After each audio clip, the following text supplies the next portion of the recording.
عزیزانو دا یو کتاب دا خو چې په نام چیرته تاسو سفر کوه جمعه ته ورګډېږو هر ځای فضایل اعمال اردو کتاب دا ډېر به مو لیدلی مو ده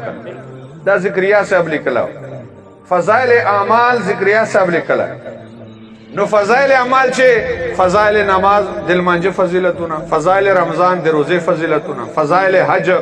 چوره فضیلت فضایل زکات فضایل صدقات د ذکریا صاحب دا ترتیب دا د لمانځه فضیلت د روزې د حج د زکات دا اخر ته لیکلی دا فضایل درود چې یو سړی درود او سلام وایي دې چوره فضیلت تا په دې باندې ډېر بهترین احادیث او ډېر بهترین حوالې جمع کړي دي په دې فضایل اعمال چې زاړه فضایل اعمال چې فضایل درود ستا خو په دا نوي چې وباسه اوس نسته پکې نوی فضایل اعمال چې فضایل درود نسته دا فضایل درود باب چې لیکلی دي چې بهترین درود نن تا ما سره خلق لانجه دي چې الصلاة والسلام علیک یا رسول الله دا درود ملکو مروباسو دا خبریلیانو ول درود دا په کتابو چې نسته دا زوایم په تفسیرانو چې همسته دا په کتابو چې همسته دا او د تا په کتاب چې همسته دا متعددو کتابو چې دا زوړ فضایل اعمال رواخلا د تا مشر لیکلی دي ذکریا صاحب لیکلی وای بنده په خیال چې بهترین درود دادا چې هر ځای داسې وای الصلاة والسلام علیک یا رسول الله الصلاة والسلام علیک یا نبی الله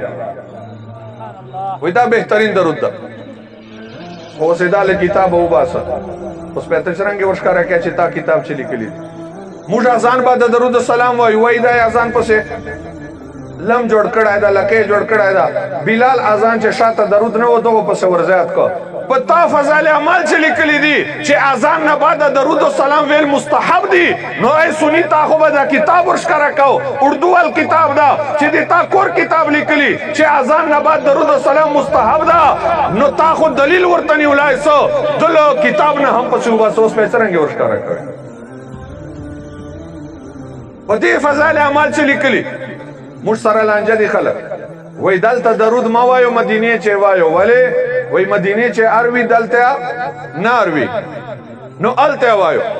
په دغه فضایل اعمال چې لیکلي چې الله و فرشتہ پیدا کړی دا د رسول الله صلی الله علیه وسلم په قبر ډیوټي دا واعطاه اسماء الخلائق او د کل مخلوق आवाज وردا طاقت وردا چې څوک چیرته درود وایي دا فرشتہ اروي حضور ته د سړی نام پیش کوي چې نن کاری سمی الله په وړو باندې چې د پلاني زوی نن حافظ اسلام الله د شهید الله بچي په دغه جلسې چې درود سلام وایي د پلاني قبيله پلاني علاقې سړای دا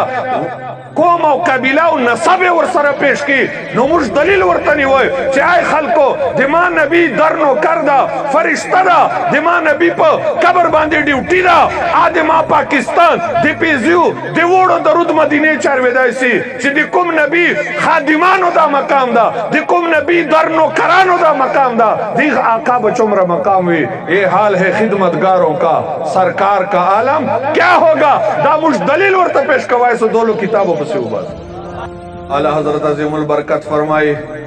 ہم یہاں سے پڑھے وہ مدینے سنے ہم یہاں سے پڑھے وہ مدینے سنے ان کی اعلی سماعت پہ لاکھوں سلام دور و نزدیک سے سننے والے وہ کان دور و نزدیک سے سننے والے وہ کان لالے کرامت پہ لاکھوں سلام